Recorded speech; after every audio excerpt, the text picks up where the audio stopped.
O desejado de todas as nações. Capítulo 49. Na festa dos tabernáculos.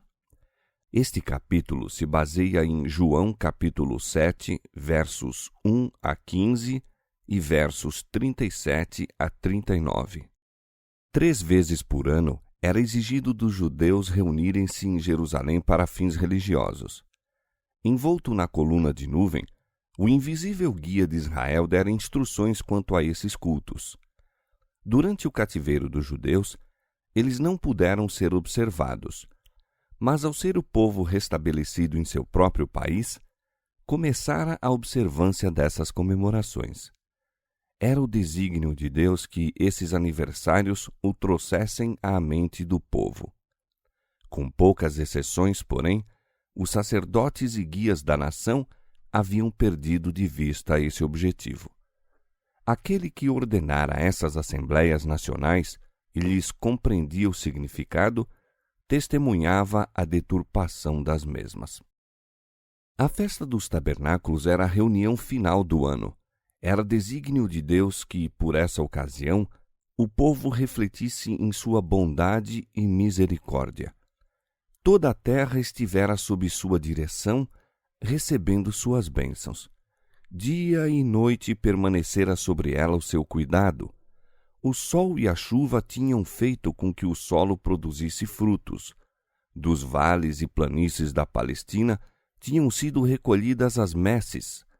Apanhadas as azeitonas, armazenara-se o precioso azeite. A palmeira tinha oferecido sua contribuição. Os purpúreos cachos da videira haviam sido comprimidos no lagar. A festa continuava por 7 dias, e para a celebração da mesma, os habitantes da Palestina, bem como muitos de outras terras, deixavam sua casa e iam ter a Jerusalém. Iam de toda a parte, levando consigo um testemunho do regozijo que os animava. Velhos e moços, ricos e pobres, todos levavam alguma dádiva como tributo de gratidão àquele que lhes coroara o ano com sua bondade e lhes dera a abundância. Tudo quanto podia alegrar a vista e dar expressão ao contentamento geral era levado das matas. A cidade apresentava o aspecto de uma linda floresta. Essa festa não era somente a ação de graças pela colheita, mas uma celebração do protetor cuidado de Deus sobre Israel no deserto. Para comemorar sua vida em tendas, os israelitas durante a festa habitavam em cabanas ou tabernáculos de ramos verdes. Essas cabanas eram erguidas nas ruas, nos pátios do templo ou nos telhados das casas. As colinas e vales em torno de Jerusalém achavam-se também bordados com essas habitações de folhas e pululantes de gente. Com hinos sagrados e ações de graças, celebravam os adoradores essa ocasião. Pouco antes da festa vinha o dia da expiação, quando, depois de confessados os pecados, se declarava o povo em paz com o céu. Assim se preparava o caminho para o regozijo da festa. Louvai ao Senhor, porque Ele é bom, porque a sua benignidade é para sempre. Salmo 106, verso 1. Eram as palavras que se erguiam triunfalmente, ao passo que toda espécie de música, de mistura com aclamações de hosanas, acompanhavam o unido canto. O templo era o centro da alegria geral. Ali se achava a pompa das cerimônias sacrificais. Ali, enfileirados de ambos os lados da escada de branco mármore do sagrado edifício, dirigia o coro dos levitas o serviço do cântico.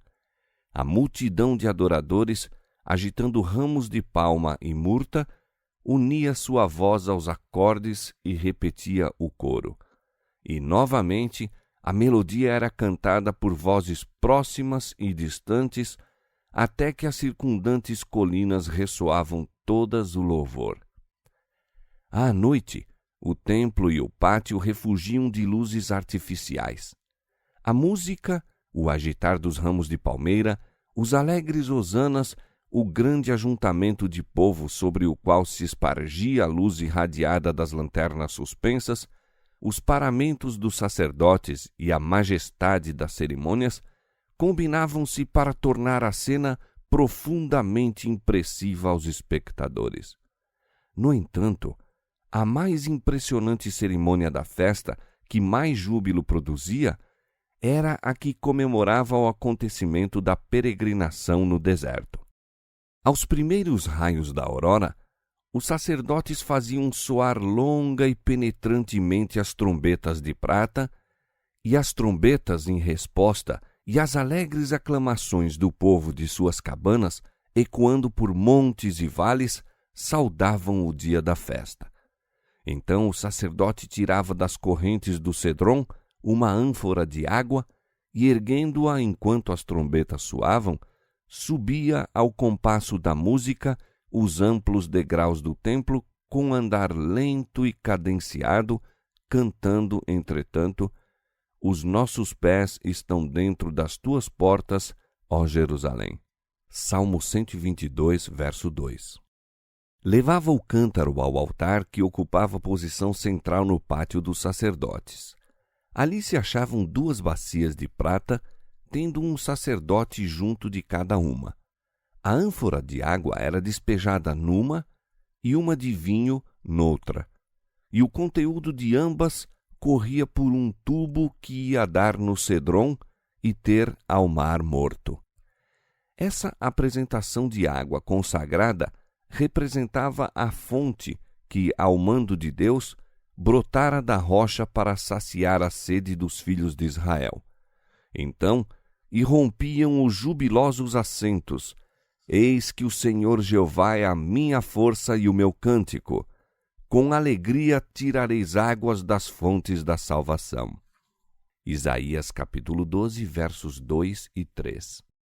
Quando os filhos de José faziam seus preparativos para assistir à festa dos tabernáculos, viram que Cristo não dava nenhum passo que lhe indicasse a intenção de a ela assistir. Observavam-no com ansiedade. Desde a cura de Betesda, ele não concorrera mais às reuniões nacionais. Para evitar inúteis conflitos com os chefes em Jerusalém, restringira seus labores à Galiléia.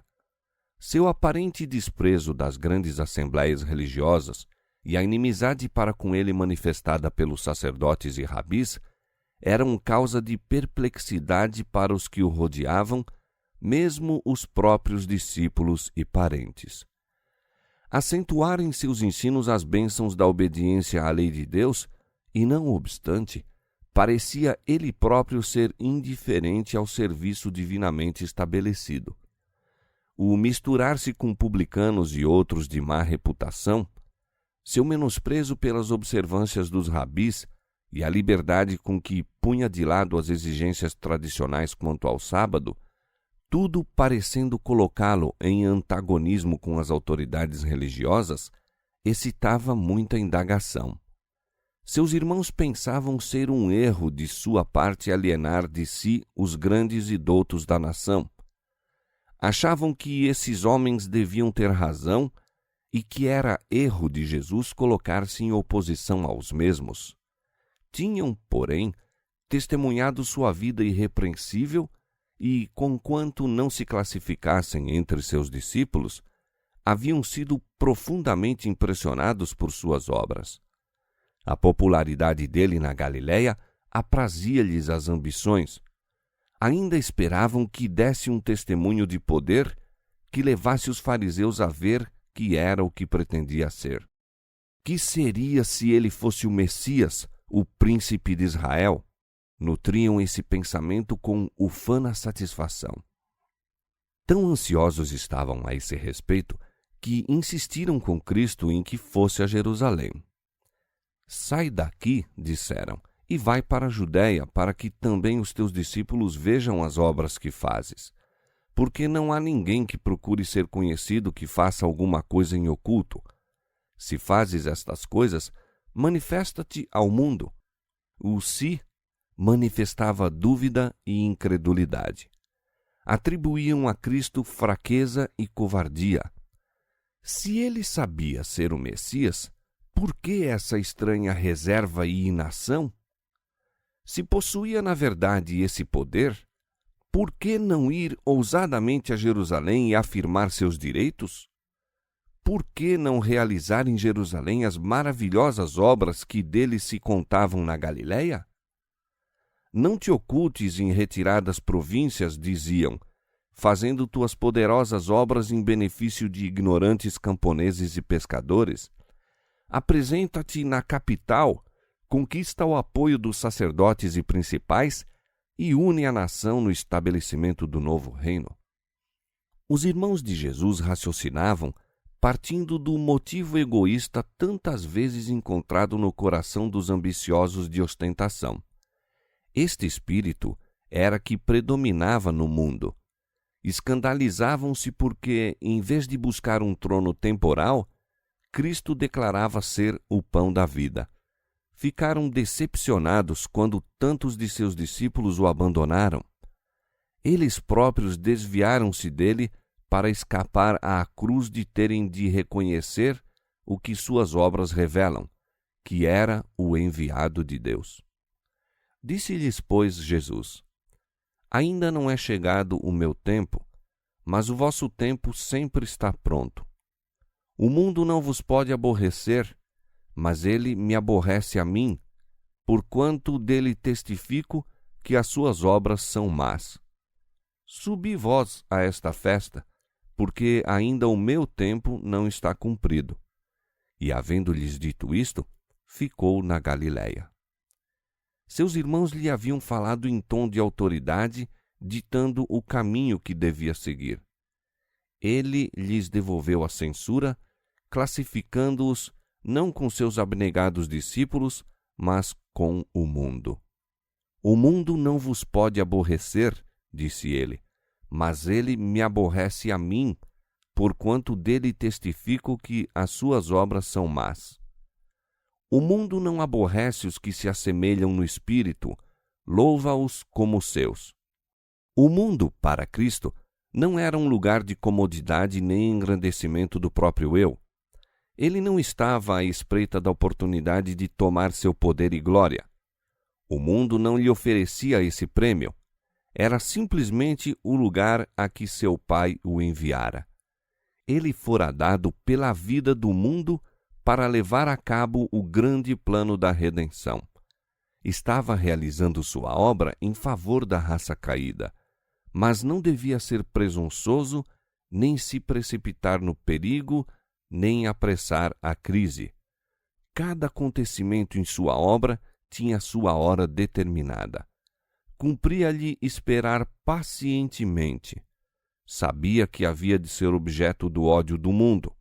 Sabia que sua obra lhe traria em resultado a morte, mas expor-se antecipadamente não seria a vontade de seu Pai. De Jerusalém espalhara-se a notícia dos milagres de Cristo por onde quer que os judeus se tivessem dispersado, e se bem que, por muitos meses, houvesse estado ausente das festas, não diminuíram o interesse nele. De todas as partes do mundo, tinham ido à festa dos tabernáculos na esperança de o ver. No começo da festa, fizeram-se muitas indagações a respeito dele. Os fariseus e principais esperavam que ele fosse, na esperança de um ensejo para o condenar, e investigavam ansiosos: onde está ele? Mas ninguém o sabia. Era ele o pensamento predominante em todas as mentes. Por temor dos sacerdotes e principais, ninguém ousava reconhecê-lo como Messias. No entanto, havia por toda a parte em torno dele pacíficas, mas fervorosas discussões. Muitos o defendiam como um enviado de Deus, ao passo que outros o acusavam como enganador do povo. Entretanto, Jesus chegara tranquilamente a Jerusalém. Escolhera para viajar um caminho não frequentado, a fim de evitar os viajantes que de todas as partes se dirigiam à cidade. Houvesse ele se reunido a qualquer das caravanas que iam à festa, e teria atraído sobre si a atenção ao entrar na cidade, e uma demonstração popular em seu favor teria levantado contra ele as autoridades. Foi por isso que preferiu fazer sozinho a viagem. No meio da festa, quando chegara ao auge o interesse a seu respeito, penetrou no templo em presença da multidão. Devido à sua ausência na solenidade, insistira-se em que ele não ousava colocar-se em poder dos sacerdotes e principais. À sua presença, todos se surpreenderam. Houve um silêncio geral. Todos se admiravam da dignidade e coragem de sua atitude em meio de poderosos inimigos sedentos de sua vida. Tornando assim o centro de atração daquela vasta assembleia, Jesus se lhes dirigiu como nenhum homem o fizera jamais. Suas palavras revelavam um conhecimento das leis e instituições de Israel, do serviço sacrificial e dos ensinos dos profetas, incomparavelmente superior ao dos sacerdotes e rabis. Abriu passagem através das barreiras do formalismo e das tradições.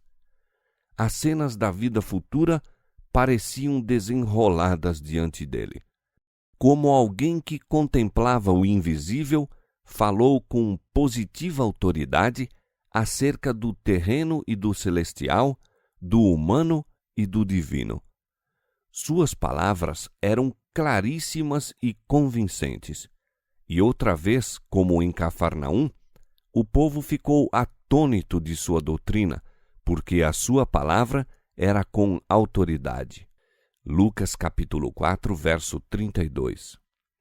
Sob uma série de parábolas, advertiu seus ouvintes da calamidade que seguiria a todo aquele que rejeitasse as bênçãos que viera trazer-lhes. Havia-lhes dado todas as provas possíveis de que viera de Deus e fizera todos os esforços possíveis para os levar ao arrependimento. Não queria ser rejeitado e assassinado por sua própria nação, caso a pudesse salvar da culpa de tal ato. Todos se maravilhavam de seu conhecimento da lei e das profecias, e transmitia-se de uns para os outros a pergunta: como sabe este letras, não as tendo aprendido? Ninguém era considerado apto para ser mestre religioso, a menos que houvesse estudado nas escolas dos rabinos, e tanto Jesus como João Batista foram representados como ignorantes porque não receberam esse preparo. Os que os ouviam se espantavam do conhecimento que tinham das Escrituras, não as tendo aprendido. Dos homens, é verdade que não o tinham, mas o Deus do céu era seu mestre, e dele receberam a mais elevada espécie de sabedoria. Quando Jesus falava no pátio do templo, o povo achava-se como fascinado. Os próprios que mais violentos eram contra ele sentiram-se impotentes para lhe fazer qualquer mal. No momento, todos os outros interesses eram esquecidos. Dia após dia, ensinou ele ao povo até o último, o grande dia da festa. Amanhã desse dia, encontrou a multidão fatigada do longo período de festividades. De repente, Jesus ergueu a voz em acentos que retumbaram através dos pátios do templo. Se alguém tem sede, venha a mim e beba. Quem crê em mim, como diz a Escritura, rios de água viva correrão de seu ventre. O estado do povo tornou esse apelo deveras eficaz. Estiveram eles empenhados em contínua cena de pompa e festividade, os olhos ofuscados com luzes e cores, e os ouvidos deleitados com a mais preciosa música. Nada, porém, houvera em toda essa série de cerimônias para satisfazer as necessidades do espírito, nada para saciar a sede da alma por aquilo que é imperecível. Jesus os convidara a ir beber da nascente da vida, daquela que se tornaria neles uma fonte que salta para a vida eterna. O sacerdote havia naquela manhã realizado a cerimônia que comemorava o ferir da rocha no deserto. Essa rocha era um símbolo daquele que, por sua morte, havia de fazer com que manassem vivas correntes de salvação para todos os sedentos. As palavras de Cristo eram a água da vida. Ali, em presença da reunida multidão, ele se pôs à parte para ser ferido, a fim de que água da vida pudesse manar para o mundo. Ferindo a Cristo, Satanás pensava destruir o príncipe da vida, mas da ferida rocha correu água viva. Ao falar Jesus assim ao povo, o coração deste pulsou com estranho respeito e muitos estavam dispostos a exclamar, como a mulher de Samaria: "Dá-me dessa água, para que não mais tenha sede." Jesus conhecia as necessidades da alma. Pompas, riquezas e honras não podem satisfazer o coração. Se alguém tem sede, venha a mim. O rico, o pobre, o elevado, o humilde, são igualmente bem-vindos. Ele promete aliviar os espíritos preocupados, confortar os tristes e dar esperança aos acabrunhados. Muitos dos que ouviram a Jesus estavam a prantear desvanecidas esperanças, muitos nutriam algum desgosto oculto, muitos ainda procuravam satisfazer seus inquietos anseios com as coisas do mundo e o louvor dos homens.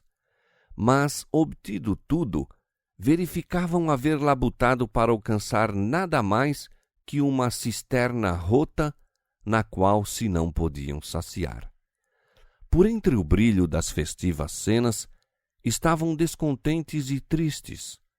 Aquele súbito brado, "Se alguém tem sede", despertou-os de sua dolorosa meditação, e ao escutarem as palavras que se seguiram, seu espírito reviveu com nova esperança.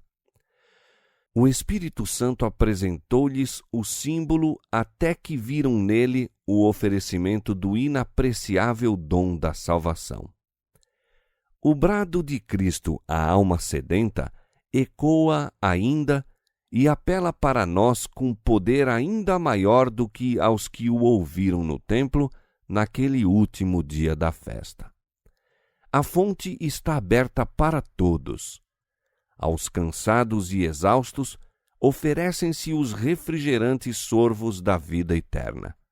Jesus clama ainda: "Se alguém tem sede, venha a mim e beba. Quem tem sede, venha, e quem quiser, tome de graça da água da vida. Aquele que beber da água que eu lhe der, nunca terá sede, porque a água que eu lhe der se fará nele uma fonte d'água que salte para a vida eterna." Apocalipse capítulo 22, verso 17, João capítulo 4, verso 14.